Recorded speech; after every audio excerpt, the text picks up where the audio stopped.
Assalamualaikum warahmatullahi wabarakatuh. Perkenalkan saya Karima, NPM 1954 121001. Pada kesempatan kali ini, saya akan menjelaskan salah satu seorang tokoh biografi yang berada di Indonesia untuk memenuhi nilai mata kuliah praktikum kewirausahaan. Nama tokoh biografi ini yaitu Yohanes Auri, di mana beliau lahir di Jakarta pada tanggal 8 Februari tahun 1985. Beliau ini merupakan lulusan dari salah satu universitas swasta, yaitu Universitas Bina Nusantara atau yang biasa kita kenal yaitu dengan singkatan BINUS.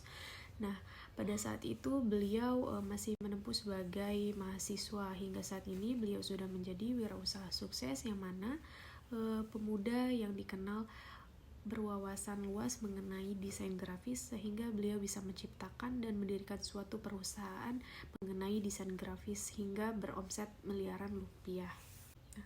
Beliau mendirikan perusahaan yaitu PT Flux Asia Solusindo. Biasanya perusahaan-perusahaan ini lebih mengenal perusahaan beliau itu dengan nama Flux Design.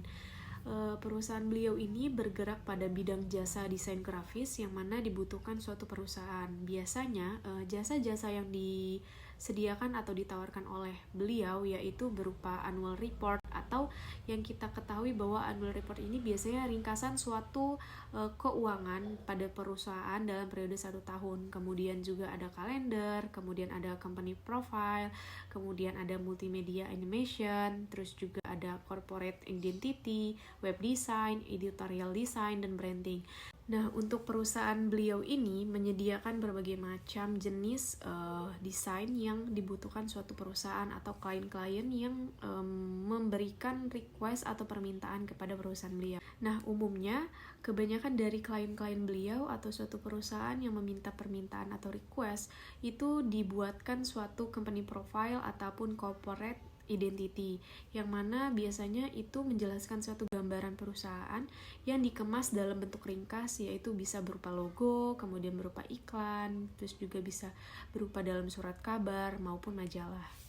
Selanjutnya saya akan menjelaskan mengenai sejarah berdirinya PT Flux Asia Solusindo atau Flux Design. Pada tahun 2004, beliau ini masih sebagai mahasiswa di Universitas BINUS, yang mana pada saat itu beliau menggeluti ilmu yang beliau miliki, sehingga beliau hanya sebagai freelancer desain, yang mana biasanya dimintai bantuan oleh teman-teman beliau secara sukarela. Pada saat itu beliau hanya bermodal komputer tabung yang berprosesor Pentium 3, yang mana komputer tersebut belum termasuk komputer yang modern. Gigihan beliau sebagai freelancer desain, akhirnya banyak teman-teman dan juga beberapa orang yang mengenal akan kemampuan beliau, sehingga beliau termotivasi untuk membuka suatu usaha. Lalu dengan bekal ilmu yang telah beliau peroleh dari masa perkuliahan beliau, akhirnya beliau mendapat suatu tawaran project, yaitu dari teman beliau sendiri, untuk membuat logo cafe, yang mana pada awal itu beliau mendapatkan honor sebesar 8 juta rupiah. Semenjak honor yang pertama kali beliau terima, akhirnya beliau semakin terpacu untuk mengembangkan keahlian beliau dalam bidang desain grafis ini untuk dijadikan suatu peluang usaha. Nah, tidak hanya di kampus, akan tetapi beliau juga menawarkan jasa-jasa yang beliau miliki kepada perusahaan dengan cara menelpon satu persatu perusahaan. Pada saat itu beliau sangat berusaha untuk mendapatkan klien-klien suatu perusahaan dengan cara menelpon, mengirim email, kemudian juga mengirim fax, dan berbagai cara yang lainnya, dengan harapan perusahaan-perusahaan tersebut dapat menerima atau berkeinginan untuk bekerja sama. Dengan upaya tersebut ternyata beliau tidak membuahkan hasil, sehingga pada saat itu beliau sempat berputus asa dan tidak ingin melanjutkan lagi bisnis ini. Kemudian tepatnya pada tanggal 26 Januari 2006, beliau pertama kali ditawarkan oleh Asosiasi Banking, yang mana pada saat itu mengajak bekerja sama untuk suatu desain dengan honor sebesar 15 juta. Sejak saat itulah bisnis beliau mulai berkembang pesat akibat dari Asosiasi Banking, yang mana mengenalkan bisnis beliau ini kepada bank-bank yang lain, klien-klien, serta perusahaan yang lain. Kemudian pada tahun 2008, usaha beliau ini sudah mencapai omset ratusan juta. Selain itu juga beliau pun masih menjadi sebagai desainer ataupun mengatur keuangan dan juga mengantarkan pesanan-pesanan dari klien itu seorang diri yang hanya dibantu oleh satu karyawan. Pada tahun 2009 beliau merekrut 7 orang karyawan dan membentuk kantor, yang mana kantor ini dibentuk di gedung yang berdekatan dengan kos-kosan beliau. Kemudian pada tahun 2011 beliau memindahkan kantor ke tempat yang lebih luas yang berada di Jakarta Barat pula. Nah, pada saat itu juga beliau mendirikan suatu usaha yang baru, yaitu maungeprint.com. Nah, maungeprint.com ini merupakan suatu usaha digital printing yang mana beliau menargetkan untuk usaha-usaha kecil seperti warung, kemudian juga perusahaan-perusahaan kecil. Mengapa beliau mendirikan usaha ini?